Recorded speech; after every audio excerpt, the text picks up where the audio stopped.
Par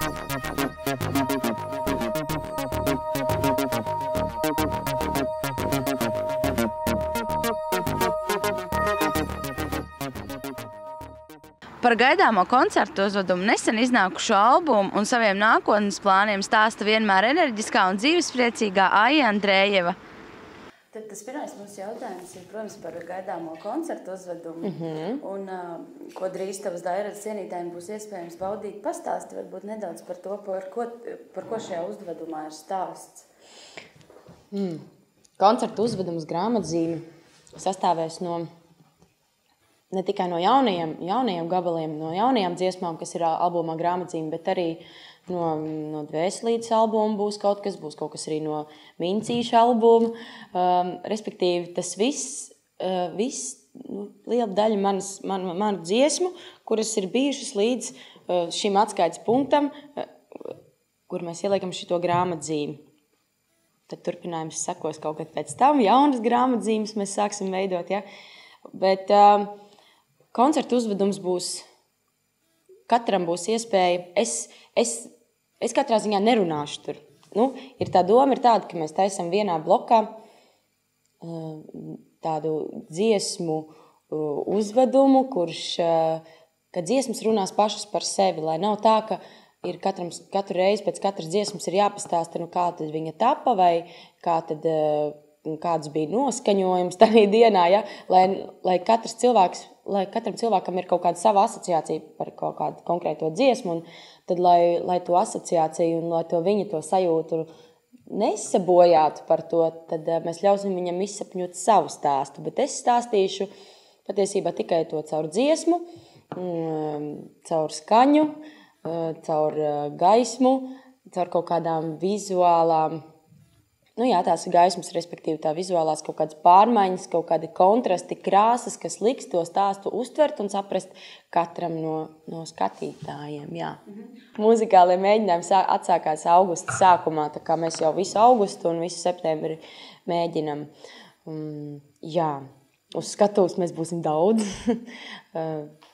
kas būs ļoti forši un atšķirsies no pagājušās reizes, ka būs dzīvās stīgas uz skatuves, kuras dod ļoti foršu krāsu un noskaņu un stīgu kvartets, jā, būs un fondziedātāji un dejotāji un visi kopā mēs taisīsim, izspēlēsim mūsu grāmatzīmi, cik viena labarēs. Varbūt tev ir arī palikuši atmiņā kaut kādas grūtības, ar ko nācās saskarties šī uzveduma tapšanas laikā? Mēs jau vēl strādājam pie visa un grūtības vienmēr ir, un ja viņu nebūtu, tad tas būtu ļoti jocīgi, jo viss foršais rodās caur kaut kādām zināmām grūtībām, gan radošām kaut kādām, gan kas attiecās ne uz skatu, kas attiecās otra puses, tā visam marketings un PR lietas. Jā. Visā ir, tā, ka tu radi to savu bērniņu, ja, tad ir grūti ar to palaišanu. Ir prieks, ir visādas tās emocijas, bet tad, kad tas bērniņš ir piedzimis, tad jau tās grūtības ir aizmirsušās un visiem ir ļoti liels gandarījums un prieks un liela mīlestība un ir gatavi strādāt jau atkal tālāk uz kaut ko jaunu. Parasti tā ir, tā kā arī šī reize nav izņēmums. Un nesen nāca arī klājā tavs albums grāmatzīme. Jā. Varbūt tu vari pastāstīt, ar ko tas tavuprāt atšķiras no iepriekšējiem taviem albumiem? Pirmkārt jau ar to, ka tās ir oriģināla dziesmas. Iepriekšējais albums bija Dvēselīte, kurā bija jau zināmas dziesmas, latviešu no 60. gadu estrādes, no 80. gadiem paņemtas, un kuras mēs bijām uztaisījuši kurām bija sava interpretācija. Mēs iedevuši, aranžīs bija citas, un noskaņu mēs iedevām citu tām dziesmām. Bet saturs jau tur bija. Tad lielākais tāds uzdevums, kas mums bija uz šo albumu, ka tandēmā, piemēram, mēs strādājam ar Kasparu Ansonu, ka tā Dvēselīte aizgāja veiksmīgi, tad kāds būs tas nākamais albums, jo tur mums ir jāieliek arī savs saturs, mums ir jārada no jauna dziesmas un viss un teksti. Ar to arī viņš atšķirās, ka viņā ir oriģināla dziesmas, viņš ir krāsaināks, viņš ir jau, es teiktu, arī mūsdienīgāks. Un tev arī tuvākas pašai, ieņem vērā, ka tās ir oriģināla dziesmas?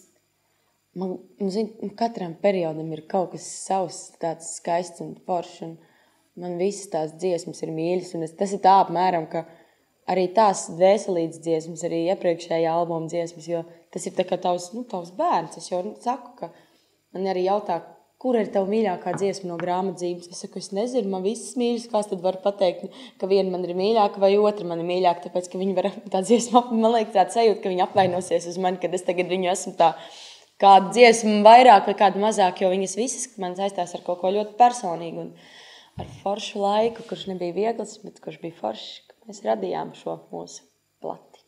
Un kāpēc tieši grāmatzīme nosaukums? Tāpēc, ka tas ir tas, es jau teicu, tas koncerts sastāvēs no visām manām, jo mūsu dzīve ir tāda kā grāmata, ja? Un tad ik pa laikam mēs ieliekam grāmatzīmi un pāršķiram nākamo nodaļu, kur sākas kaut kas jauns.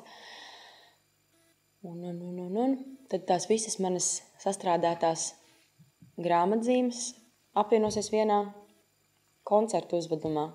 Un pēc tam mēs šķirsim jaunu lapu un liksim jaunu bildi iekšā un iesim tālāk. Un koncertu uzvedums ir 4 pilsētās. Vai ir kāds īpašs iemesls, kāpēc tieši tās ir tās pilsētas? Vai tev tās pašai ir tuvākās autorijas dēļ? Arī, jo atkal par to dvēselītes albumu jāatgriežās, jo tad mums bija tā koncertūra arī bija 4 lielākajās pilsētās. Jā, nē, mums bija toreiz 5, mums šoreiz nav 5, mums ir 4 pilsētas. Mēs izvēlējos tāpēc, ka viņas, dvēselīte ļoti, ļoti labi aizripoja un cilvēkiem patika koncerti. Un es labprāt atgriežos ar kaut ko jaunu un kaut ko savādāku. No dažādiem māksliniekiem ir dzirdēts arī par to, ka viņiem ir kāda mīļākā pilsēta, kur uzstāties, teiksim, tieši autorijas ziņā, ka tur bija visatsaucīgākā, vai tev paši arī ir kāda tāda, kas spilgti paliks atmiņā, kāda uzstāšanās reize, un kur noteikti gribētos atgriezties? Visur jau mēs atgriežamies. Es tā nevaru nodalīt. Katrai pilsētā ir kaut kāds savs šarms un savi foršumi. Un galvenais jau ir tie cilvēki, kuri nāk uz tiem koncertiem, un tas ir lielākais gandarījums. Un es atceros, ka mēs gatavojamies dvēselītei, tad es kaut nedēļu pirms koncerta es prasu, kā tad cilvēki biļetes pērk, jā? Man atbild menedžeri, viņi saka, ka jā, pērk, un gandrīz jau visa zāle ir izpirkta. Es saku, vai tad nevar būt? Tiešām uz mani nāks tik daudz cilvēku skatīties.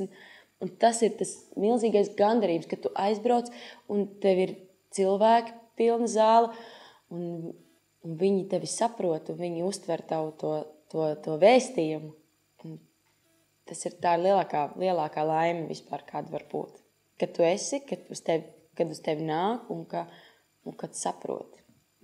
Tu esi tāda dzīvespriecīga un aktīva arī, kur es esmu tevi pirms tam redzējis. Kur tu smelies enerģiju? Es nezinu.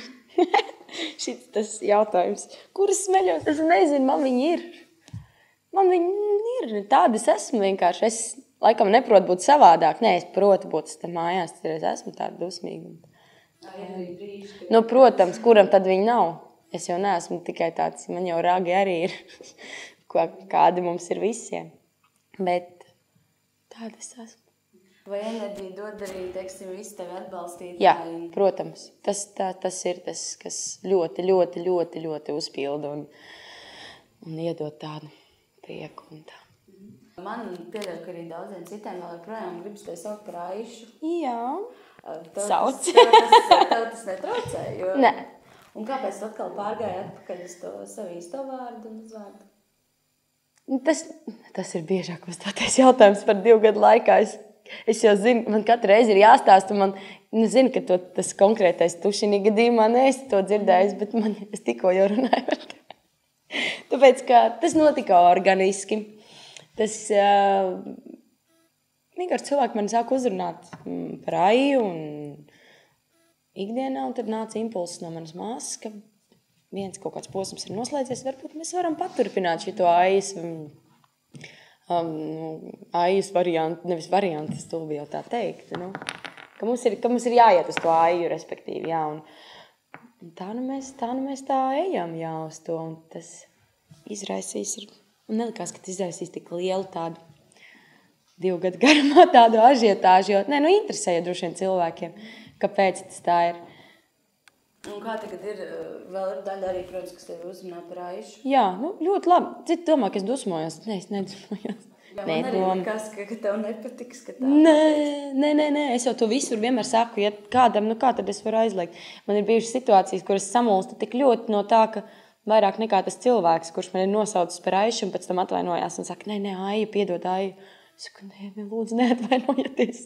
Es taču esmu arī tāds pats cilvēks kā jūs. Un mēs taču visi labi, ka ne par Ilzi nosauc. Tad varbūt ir jāatvainojas.